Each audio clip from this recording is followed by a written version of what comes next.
What does it take for a nation to rise from the shadows of colonial rule and build a force strong enough to defend its people, its borders, and its future?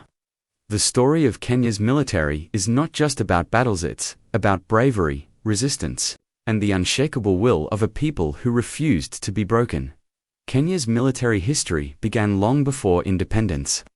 Rooted in the colonial system established by the British Empire, in the early 20th century, Kenyan soldiers were conscripted into a regiment known as the King's African Rifles CAR, a multi-battalion British colonial force made up of indigenous troops from British East Africa.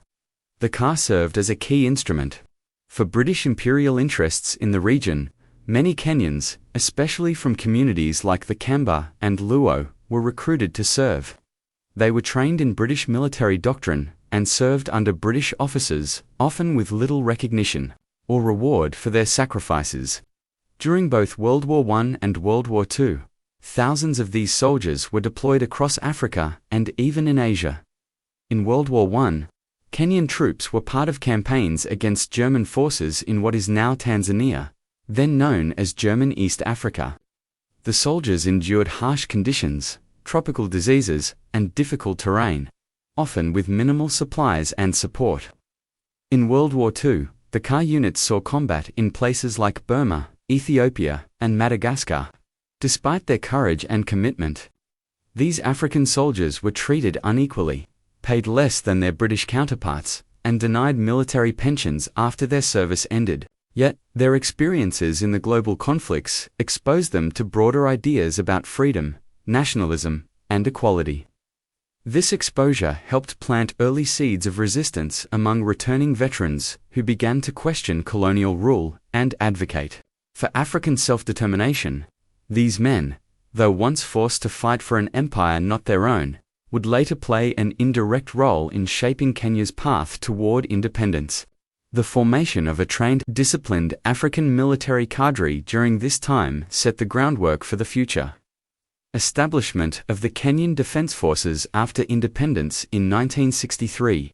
The Momo Uprising, which began in 1952, was a major turning point in Kenya's military history. It was not a conventional war fought between armies, but rather a guerrilla conflict driven by the deep frustrations and injustices faced by the Kikuyu people and other ethnic groups under British colonial rule. The British had taken vast amounts of fertile land from native communities, restricting their movement and limiting their economic opportunities. Africans were reduced to second-class citizens in their own country, and resentment slowly turned into organized resistance. The Momo, made up largely of Kikuyu fighters, began using secret oaths and underground cells to mobilize their struggle against colonial authority. They retreated to forests like the Aberdare and Mount Kenya regions, launching surprise attacks on settlers, colonial loyalists, and government posts. The British responded with brutal counterinsurgency tactics, including mass detentions, forced villagization, torture, and public executions. Thousands of Kenyans were imprisoned in detention camps without trial, and entire communities were displaced. British and Loyalist forces, including African Home Guards, fought to suppress the uprising. While the Momo were poorly armed, their knowledge of the terrain and determination made them a powerful force. Despite being militarily outmatched, their resistance forced the British to acknowledge that colonial rule could no longer continue without serious consequences. The conflict led to international criticism of British policies and helped shift public opinion toward decolonization. Many Momo veterans emerged from the forests and prisons deeply scarred, but proud of their contribution to Kenya's fight for freedom. Though the uprising ended by 1960, it marked the beginning of the end of colonial dominance. The legacy of the Momo shaped Kenya's national identity, and many of its leaders became symbols of the struggle for independence, which was officially achieved in 1963. After gaining independence from British colonial rule in 1963, Kenya faced the complex task of building its own national military. The newly sovereign state inherited a portion of the colonial military structure, including personnel from the disbanded King's African Rifles, which was reorganized into the Kenya Army. These soldiers, many of whom had served under British command during World War II and in regional operations, brought experience but also carried the marks of a system that had not fully represented them. Kenya formed the Kenya Defence Forces (KDF), which included the Kenya Army, Kenya Navy, and Kenya Air Force. The early leadership of the military was closely monitored by the civilian government to prevent any risk of a coup, a concern that had arisen in other African nations during the same era. British officers remained in advisory roles during the early years, gradually replaced by Kenyan commanders as training programs were developed domestically. The KDF was tasked with defending national borders, maintaining internal security, and supporting the police during emergencies. Military academies were established to train a new generation of Kenyan officers who would lead the force with a focus on professionalism and loyalty to the state. The government prioritized stability and discipline within the military ranks, often reinforcing a strict divide between military and political power. Over time, the KDF began to participate in regional and international peacekeeping missions, building a reputation for being one of the more organized and capable militaries. In East Africa, the transition from a colonial force to a national institution was not without challenges, but it reflected a broader effort to define Kenya's identity as an independent nation. Military parades, ceremonies, and the adoption of national symbols within the armed forces helped reinforce pride and unity during the formative years of the Republic. The Shifta War was one of Kenya's earliest post-independence conflicts, taking place between 1963 and 1967 in the northeastern region of the country. The term Shifta is derived from an Amharic word meaning bandit, used by the Kenyan government to describe ethnic Somali insurgents who sought to secede from Kenya and join the Greater Somalia envisioned by Somali nationalists. When Kenya gained independence, many Somali-speaking people in the northern frontier district felt culturally and politically aligned with neighboring Somalia rather than the new Kenyan state. Despite a referendum showing overwhelming support for secession among the local population, the Kenyan government, backed by Britain, refused to cede the region. Tensions escalated into an armed rebellion as insurgents launched attacks on police stations, government posts, and infrastructure. The Kenyan government responded with a heavy military crackdown, deploying the Kenya Army and security forces to suppress the uprising. Harsh tactics were used, including forced villagization, curfews, and restrictions on movement, which caused widespread hardship among the civilian population. Entire communities were relocated, and access to basic services like food and water was severely disrupted. The conflict also saw cross-border tensions, as Somalia was accused of supporting the insurgents with weapons, training, and safe havens. Kenya reinforced its border defenses and sought international support to pressure Somalia.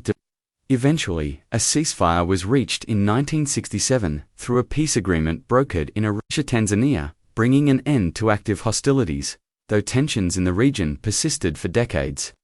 The war left deep scars in the north, including under mistrust of the central government and a lingering sense of marginalization among ethnic Somalis in Kenya. The conflict also helped shape Kenya's security policies, reinforcing the government's commitment to maintaining territorial integrity and suppressing any form of internal rebellion through military means. In 2011, Kenya launched a major military operation known as Operation Linda Nchi, which means protect the nation in Swahili. This marked a significant shift in Kenya's military strategy, as it involved the deployment of troops across the border into Somalia for the first time in a full-scale offensive. The operation was triggered by a series of kidnappings and attacks carried out by the extremist group Al-Shabaab, which was operating from Somalia and targeting tourists, aid workers, and Kenyan security personnel. The Kenyan Defence Forces aimed to create a buffer zone inside Somalia to weaken Al-Shabaab's ability to carry out cross-border attacks. The mission was coordinated with the Somali Transitional Federal Government and received support from international allies, including the United States and the African Union.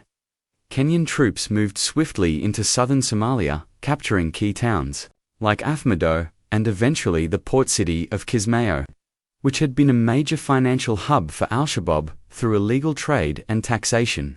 The success of these operations significantly disrupted the group's control over southern Somalia. However, the intervention also drew Kenya deeper into a protracted conflict. In retaliation, al-Shabaab began targeting Kenya with deadly terrorist attacks, most notably the Westgate Mall attack in Nairobi in 2013, which killed at least 67 people, and the Garissa University College massacre in 2015, which left 148 dead, mostly students. These attacks shocked the nation and highlighted the cost of regional military engagement. Kenya responded by increasing domestic counter-terrorism efforts, tightening border controls, and improving intelligence operations.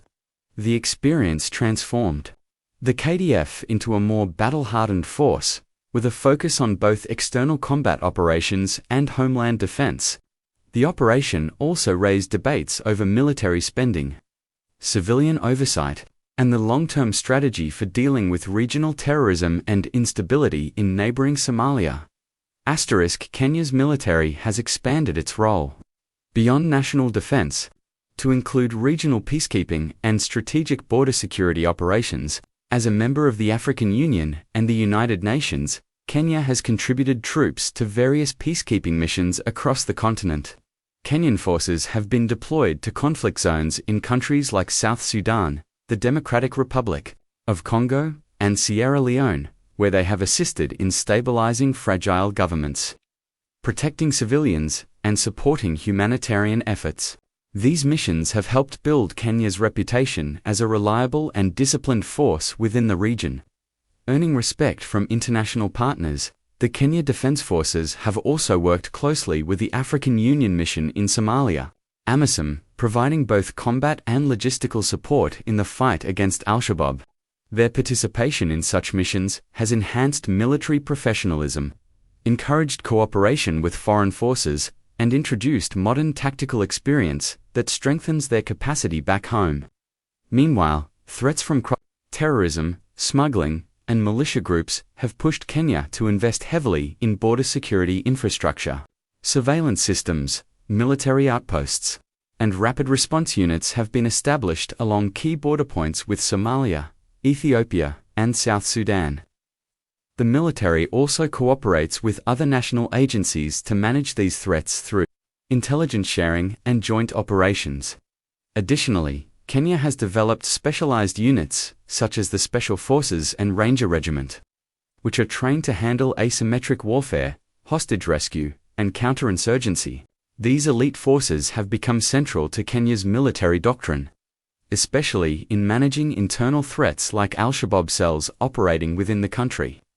The military also plays a significant role in national emergencies, including disaster response, pandemic support, and infrastructure development in marginalized areas. Through these diverse roles, Kenya's military continues to evolve as a multifunctional institution, balancing conventional defense duties with broader responsibilities in regional peace and internal stability. The history of Kenya's military attacks and wars is not just a story of conflict, but one of resilience, transformation, and purpose. From the colonial days of the King's African Rifles to the fierce determination of the Momo fighters, and from early post-independence struggles like the Shifta War to modern battles against terrorism, Kenya's military has continually evolved to meet the challenges of its time. It has grown from a force shaped by foreign command into a national institution rooted in service, discipline, and national pride. Whether protecting borders, restoring peace in neighboring countries, or responding to domestic threats, the Kenya Defense Forces have become a symbol of both strength and sacrifice. Their journey reflects the broader story of Kenya itself, nation determined to defend its sovereignty, promote peace, and shape its future with courage and unity.